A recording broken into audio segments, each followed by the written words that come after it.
اعوذ باللہ من الشیطان الرجیم بسم اللہ الرحمن الرحیم الحمد للہ رب العالمین۔ شروع اس وحدہ لا شریک کے نام سے جس کے قبضہ قدرت میں ہم سب کی جانیں ہیں۔ ہماری بحث ایمان پر تھی۔ ایمان کے ہم نے دو تقسیم کیے، ایک ایمان اجمالی اور ایک ایمان تفصیلی۔ ایمان اجمالی پر ہم نے بیان کیا تھا کہ ایمان زبانی، ایمان تقلیدی اور ایمان تحقیقی، اور ایمان تفصیلی میں ہم نے بیان کیا تھا حجابی اور عیانی۔ ایمان زبانی اور ایمان تقلیدی اور ایمان تحقیقی یہ غیب پر ایمان رکھنا ہے۔ وہ جو ایمان حجابی اور ایمان عیانی ہیں وہ شہود کر رہا ہے۔ وہ شخص جو ایمان حجابی میں ہے وہ حقیقی بندگی کر رہا ہے، حقیقت میں بندگی کر رہا ہے۔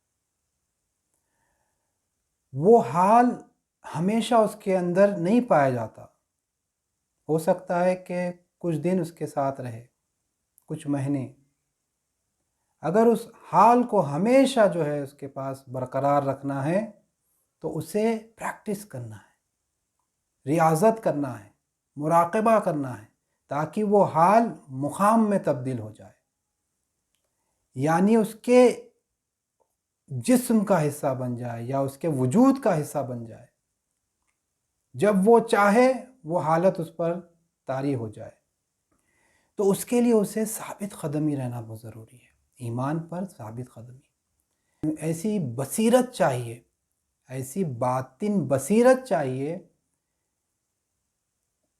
اس کے اندر ایسا یقین چاہیے کہ اس یقین سے وہ اپنے ایمان کو بچا سکے۔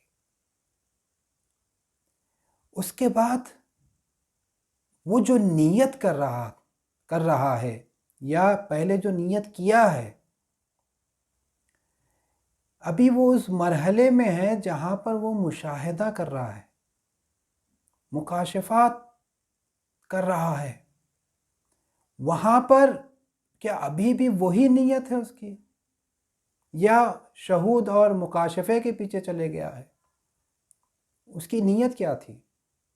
اللہ۔ عزم کیا تھا؟ ارادہ کیا تھا؟ اس اللہ کی طرف بڑھنا ہے، اسے قصد اس کا کیا ہے؟ اللہ کی طرف بڑھنا ہے، اس کی مراد خدا ہے۔ اب جب اس مرحلے پہ جب وہ پہنچتا ہے تو وہاں پر کیا ابھی بھی اس کی نیت وہی ہے؟ اگر ابھی بھی نیت اس کی وہی ہے، یعنی اس نیت پہ وہ سچا ہے یا نہیں ہے؟ واقعی میں وہ سچا ہے؟ سچائی کے لغوی معنی ہیں سچ بولنا، یا تو وعدے کا سچا ہو۔ اصطلاحی معنی کیا ہے؟ سچ بولنا اور وعدے کا سچا ہو، اور نیت، عزم اور ارادے میں سچا ہو۔ اگر یہ سب ملیکہ ہو جائے تو اسے صدیق کہتے ہیں، اور صدیق کا خواب بھی جو ہے سچا ہوتا ہے۔ انہو کان صدیقا نبیّا، اللہ نے کئی نبیوں کو جو ہے صدیق سے مخاطب کیا ہے۔ جو صدیق ہوتا ہے وہ ہمیشہ صراط مستقیم پر ہوتا ہے۔ دیکھیے صراط مستقیم کیا ہے؟ صراط یعنی راستہ، سیدھے راستے پر ہوتا ہے۔ ہم جو الحمد کے سورہ میں دعا کرتے ہیں، اہدنا الصراط المستقیم، ہم کو سیدھے راستے کی طرف چلا۔ ان لوگوں کا راستہ جس پر تو نے نعمتیں نازل کی ہیں۔ اللہ نے کس پر نعمتیں نازل کی ہیں؟ انعم اللہ علیہم من النبیین والصدیقین والشہداء والصالحین۔ اللہ نے یہ 4 کیٹیگریز ہے جس پر نعمتیں نازل کی ہیں۔ اگر ہم اس 4 کیٹیگری میں نہ ہو تو یعنی ہم پر وہ نعمتیں نازل نہیں ہوئی ہے۔ یا تو نبیوں میں سے ہو، یا تو صدیقین میں سے ہو، یا تو شہداء میں سے ہو، یا تو صالحین میں سے ہو۔ کیونکہ جو سچا ہوتا ہے، سچا جو ہوتا ہے، یعنی اپن نیت میں سچا ہے، نیت جو قصد کر رہا ہے اس میں سچا ہے، کون ہے؟ کس کا قصد کر رہا ہے؟ رب العزت کا۔ جب وہ مرحلے طے کر رہا ہے، منازل طے کر رہا ہے، واقع میں ابھی بھی وہی قصد ہے اس کا، وہی نیت ہے، اسی کی طرف بڑھ رہا ہے، اسی کی طرف حرکت کر رہا ہے، یعنی اسی کی عبادت کر رہا ہے۔ یہاں پر توجہ کرنے کی ضرورت ہے، یعنی جو انسان سچا ہو، نیت میں سچا ہو، اس کے بعد مرحلہ آتا ہے کہ جب اس کے اندر سچائی پائی جا رہی ہے، تب اپنا رخ خدا کی طرف کیے ہوئے ہیں، تمام تر اپنا رخ جو ہے خدا کی طرف کیے ہوئے، قلباً، لساناً، عملاً، یعنی اپنے قلب کو اس کی طرف موڑے ہوئے ہیں، اپنی زبان کو اس کی طرف موڑے ہوئے ہیں، اور اپنے اعمال کو اس کی طرف موڑے ہوئے ہیں، یعنی تمام تر توجہ خدا کی طرف ہوتی ہے۔ اس کے بعد کا مرحلہ انسان پہنچتا ہے، اس کے اندر اخلاص پیدا ہوتا ہے، جسے ہم مخلص کہتے ہیں۔ مخلص کسے کہتے ہیں؟ مخلص اسے کہتے ہیں جو اپنے اعمال کو خالص کر دے، اور مخلص اسے کہتے ہیں جو اپنے ذات کو خالص کر دے۔ اخلاص پہ تھوڑی ہم بحث کرتے ہیں۔ اخلاص یعنی کیا؟ لغوی معنی یہ ہے کہ ایک چیز کو دوسرے چیز سے پاک کر دینا۔ ایک نجاست، مثلا لباس کو نجاست لگ گئی ہے، آپ لباس سے اس نجاست کو پاک کر دے رہے، خالص کر دے رہے، پاک کر دے رہے۔ اس کے لغوی معنی تھے یہ۔ اصطلاحی معنی کیا ہے؟ اللہ سے ہٹ کر آپ کا ہدف کوئی نہ ہو، آپ کی نیت کوئی نہ ہو، اللہ سے ہٹ کر، یعنی آپ کا ہدف کیا ہے؟ خدا ہے۔ ایک طرف ہدف کیا ہے؟ جنت کو حاصل کرنا۔ ایک طرف ہدف کیا ہے؟ جہنم سے بچ جانا۔ یہ آپ کا ہدف ہے۔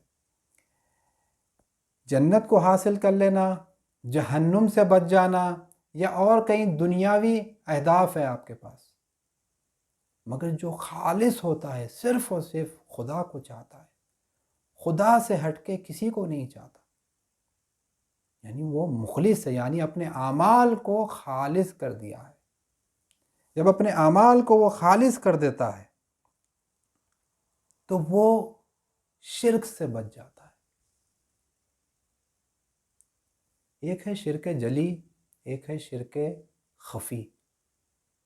اب دیکھیں کہ شرک جلی کیا ہے؟ شرک جلی یعنی وہ شرک جو آشکار ہے، واضح ہے، جو بت پرستی کرتے ہیں لوگ۔ ایک ہے شرک خفی، چھپا ہوا شرک، چاہے وہ کسی بھی شکل میں ہو۔ یعنی ہم کہتے ہیں کہ خدا رازق ہے، یعنی رب ہے یا نہیں ہے؟ ہم کہتے ہیں خدا رب ہے۔ ہر کسی میں جو بھی اثر پایا جا رہا ہے اسی کی طرف سے ہے۔ خوب، تو پھر میں یہ دکان ڈالا ہوا ہوں، اگر یہ دکان میں اٹھ جائے تو مجھے جو ہے رزق کہاں سے ملے گا؟ یعنی یہاں پر یہ دکان کیا ہو گئی ہے؟ اس کے مقابلے میں آ گئی، یعنی اگر دکان نہ ہو تو مجھے رزق پہنچنے والا نہیں ہے، یعنی خدا کو رازق نہیں جان رہا ہے۔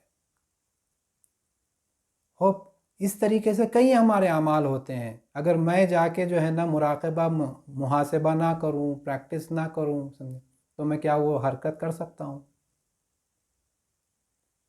تو یہاں پر ہم دیکھتے ہیں کہ تمام تر جو اثرات ہمارے اندر ہے وہ اسی کی طرف سے ہے، وہی رب العزت کی طرف سے جو ہے نا وہ اثرات ہمارے اندر موجود ہے۔ تو جب ہم یہ جانیں گے کہ جب اخلاص میں وارد ہوتا ہے انسان، تو وہاں پر دیکھتا ہے کہ میں شرک میں مبتلا ہوں، اور جو شرک میں مبتلا ہوتا ہے اللہ اسے نہیں بخشنے والا۔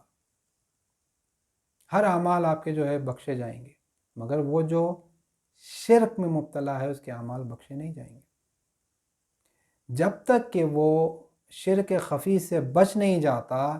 یہ حجابات جو اس کے اوپر ہے وہ ہٹ نہیں سکتے، اور ایمان حجابی جو ہے اس ایمان حجابی کے مرحلے میں نہیں پہنچ سکتا جب تک کہ ایمان حجابی آپ کے اندر وارد نہ ہو.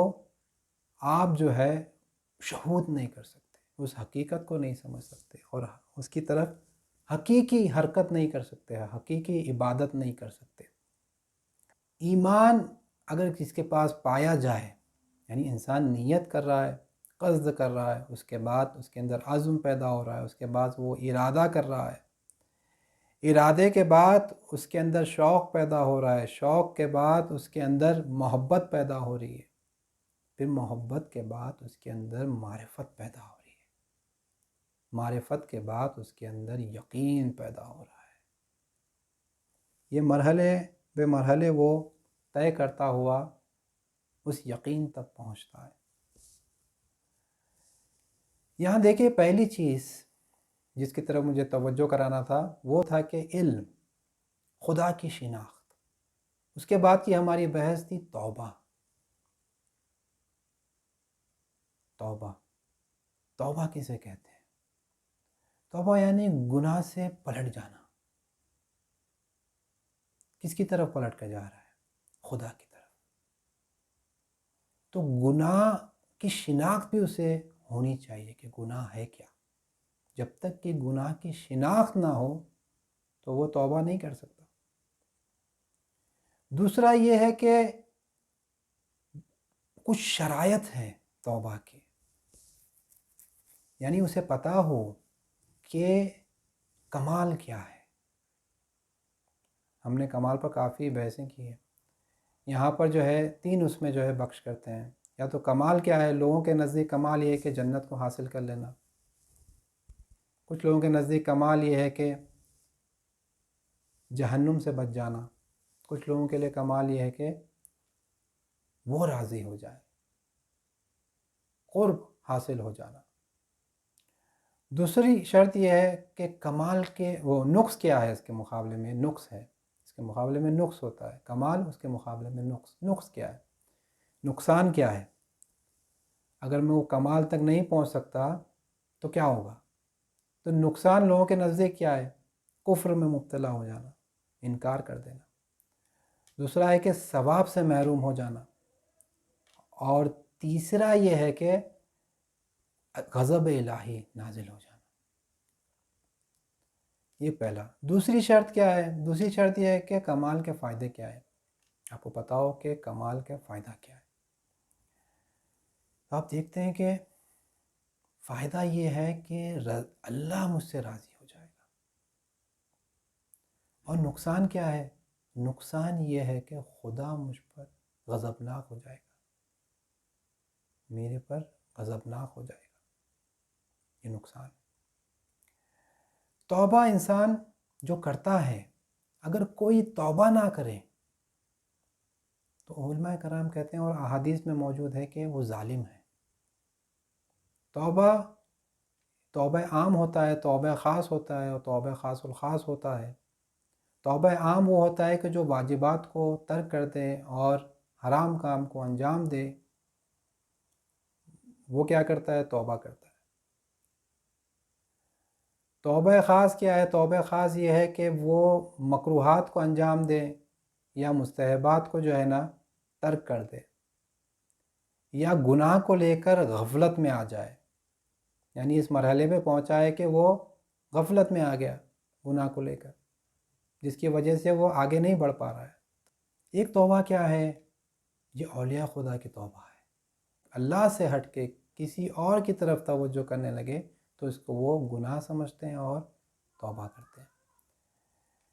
یہ تو توبہ جب وہ اس حالت میں ہوتا ہے، اس کے اندر وہ کیفیت پیدا ہوتی ہے اللہ کی طرف سے، وہ ایک حال اس کے اندر جو پیدا ہوتا ہے، وہ حالت اس کے اندر جو پیدا ہوتی ہے، تب اس کے اندر ایک کیفیت پیدا ہوتی ہے. وہ اپنے گناہوں کی طرف نگاہ کرتا ہے، پشیمان ہوتا ہے،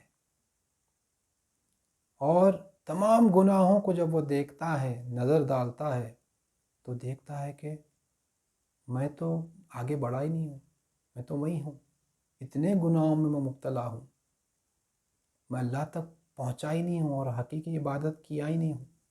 عبادت ہے جو آپ کو پروان چڑھاتی ہے، جبکہ میں عبادت کیا ہی نہیں ہوں، اس کی طرف حرکت کیا ہی نہیں ہوں. جب وہ توبہ کرتا ہے، حقیقی توبہ کرتا ہے، ایسی توبہ نہیں کہ انسان جو ہے ہاتھ مان لے اور توبہ توبہ کر لے، حقیقی توبہ کرتا ہے. حقیقی ایک اندر اس کے اندر پشیمانی ہے، درد ہے، اور وہ ٹھان لیتا ہے کہ آئندہ میں نہیں کروں گا، آئندہ میں گناہ نہیں کروں گا، گناہ نہیں کرتا ہوں. حقیقی توبہ وہ کرتا ہے، تب اس کے اندر پرہیزگاری وجود میں آتی ہے، زہد اس کے اندر پیدا ہوتا ہے. پھر وہ بے رغبتی کرنے لگتا ہے، خدا سے ہٹ کے ہر چیز سے جو ہے نا بے رغبتی کرتا ہے. یعنی اس کا ہدف کیا ہے؟ خدا ہے. نہ اس کا ہدف کچھ اور ہے، جنت کو حاصل کر لینا نہیں ہے یا جہنم سے بچ جانا نہیں ہے. اس کا ہدف صرف اور صرف خدا ہے.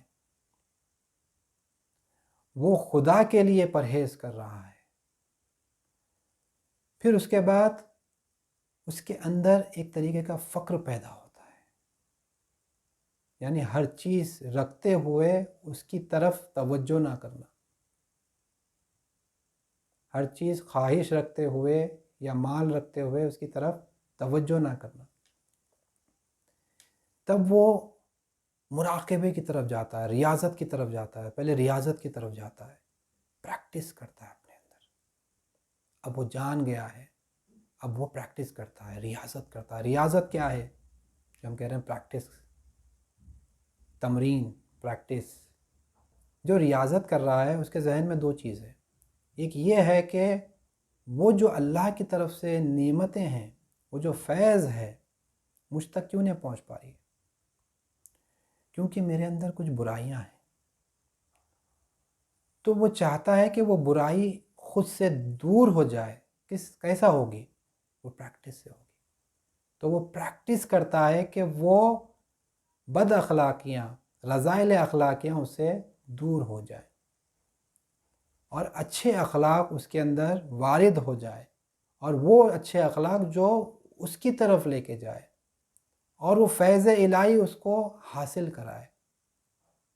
اس کی نعمتیں جو اس کے خاص بندے جو ہے اس کو درک کرتے ہیں، اس نعمتوں کو، ان نعمتوں کو حاصل کرے تاکہ اس تک پہنچ سکے. تو ریاضت کے دو اہم جو ہے نکات ہے. پہلے یہ ہے کہ اپنے اندر سے وہ گندگی کو صاف کرتا ہے اور چاہتا ہے پریکٹس کر کے جو ہے نا اچھائیوں کو اپنے اندر لے کر آئے، اپنے برائیوں کو اپنے سے دور کرتا ہے. وہ برائیاں جو اسے خدا سے دور کر دے، اور وہ اچھائیاں جو اسے خدا سے قریب کر دے، اس کی پریکٹس کرتا ہے. یہ ریاضت. پہلا جو ریاضت ہے کہ یہی جو میں نے بتایا کہ اچھائیوں کو قبول کرنا اور برائیوں کو اپنے سے دور کر دینا. دوسرا اس کا نقطہ یہ ہے کہ کس لیے کر رہا ہے؟ خدا کے لیے. خدا کو چاہتا ہے، خدا کے لیے کر رہا ہے. یہ بہت اہم ہے. نہ کہ یہ کہ ایک مرحلے میں انسان پہنچے، کچھ ایک مشاہدہ کرے تو پھر اس کی طرف جو ہے مائل ہو جائے، اصل ہدف سے کٹ جائے. یہ ریاضت. ریاضت کے بعد کا مرحلہ آتا ہے مراقبہ. میں نے ابھی بتایا تھا کہ انسان وہ حال سے اپنے آپ کو جب مقام میں کرنا ہے تو اس کے اندر پہلی چیز کیا ہونا چاہیے؟ مراقبہ کرنا چاہیے. پھر اس کے بعد جد و جہد ہو، تلاش و کوشش کرے. پھر اس کے بعد جو ہے ریاضت، پریکٹس کرتا ہے. تو یہاں پر اس طرح ہے، پہلی چیز وہ دیکھتا ہے کہ میرے اندر کیا برائیاں ہیں، اس کو برطرف کرنے کی وہ پریکٹس کرتا ہے، اور کیا اچھائیاں ہے اور کیا اچھائیاں میں اپنے اندر لا سکتا ہوں جس کی وجہ سے میں حرکت کر سکوں، بندگی کر سکوں. تو وہ اس کی طرف جاتا ہے اور اس کی پریکٹس کرتا ہے، اس کو حاصل کرنے کی کوشش کرتا ہے. اس کے بعد کا مرحلہ آتا ہے مراقبہ. مراقب ہوتا ہے، اس کے ظاہری اعمال اور اس کے باطنی کی طرف وہ توجہ کرتا ہے. ظاہر ہو یا باطن ہو، یا وسوسے یا خیالی ہو یا وہمی ہو، وہ صبح سے شام تک مراقب ہے، اپنے آپ کو بچا رہا ہے۔ جب وہ صبح میں اٹھتا ہے تو شرط کر لیتا ہے کہ آج جو ہے نا میں خدا کے خلاف نہیں جاؤں گا، میں آج گناہ نہیں کروں گا۔ جب وہ اٹھتا ہے تو صبح سے شام تک وہ مراقب ہے، اپنی ظاہری اعضاء و جوارح کو گناہوں سے بچا رہا ہے، آنکھ، کان، زبان، ہاتھ، پیر، یہ سب سے کیا ہے؟ وہ اپنے آپ کو بچا رہا ہے۔ جہنم کے 7 دروازے ہیں، ہم جو کچھ بھی جہنم میں بھیجتے ہیں نا وہ 7 دروازوں سے وارد ہوتے ہیں۔ کیا وہ 7 چیزیں؟ آنکھ ہے، کان ہے، زبان ہے، شکم ہے، ہاتھ ہے، پیر ہے اور زیر شکم ہے۔ یہ 7 چیزیں ہیں، شہوت یعنی منظور میرا زیر شکم ہے شہوت۔ خوب، یہ 7 دروازے ہیں جو جہنم میں آپ جو ہے نا اپنے اعمال کو بھیجتے ہیں۔ آنکھوں سے زنا کرتے ہیں یا کچھ بھی ایسے برے کام انجام دیتے ہیں، زبان سے غیبت کرتے ہیں، کان سے یا غیبت سنتے ہیں یا کسی کی برائی سنتے ہیں، یا پیٹ کے لیے جو ہے نا ہر چیز کرتے ہیں آپ۔ یہ 7 جہنمی دروازے ہیں جو آپ کو جو ہے جہنم میں لے کے جاتے ہیں۔ تو یہاں پر آپ دیکھیں کہ یہ جو ظاہری ہے اور باطنی دونوں میں مراقب رہتا ہے وہ، اور وہ جو نیکیاں ہیں اس کے پاس، کچھ نیکیاں ہیں اس کے پاس، کہیں وہ ضائع نہ ہو جائے، اس کی طرف بھی مراقب ہوتا ہے۔ مطلب کیا ضائع نہ ہو جائے؟ مطلب یہ کچھ نیکیاں ہیں، کسی کی غیبت کر دی اس نے، کسی کی غیبت کر دی، یعنی پورے نیکیاں وہ لے سکتا ہے آپ سے، آپ کے پاس کچھ بھی نہیں رہے گا۔ وہ چاہے گا میں بخشوں گا اس کو، مگر ایک شرط ہے، پورے نیکیاں مجھے دے دے، تو اس کے پاس کوئی چارہ نہیں ہے۔ ایک غیبت جو ہے نا اس کو کیا کر دیے، پورے نیکیاں لے لی اس کی، پورے سال بھر کے لیے نیکیاں وہ ایک غیبت کی وجہ سے۔ تو یعنی وہ مراقب رہتا ہے کہ وہ جو اچھائیاں ہیں وہ بھی مجھ سے نہ چھین لے جائے۔ یہ مراقبہ۔ اس کے بعد کا مرحلہ آتا ہے تقویٰ۔ تقویٰ، وہ اللہ سے ڈرتا ہے۔ اس کی بحث میں پچھلے جلسے میں کر چکا ہوں کہ وہ اللہ سے ڈرتا ہے، پھر اس کے بعد اس کے اندر وہ خشیت پیدا ہوتی ہے جس پر رب العزت کہہ رہا ہے انما یخشی اللہ من عبادہ العلماء۔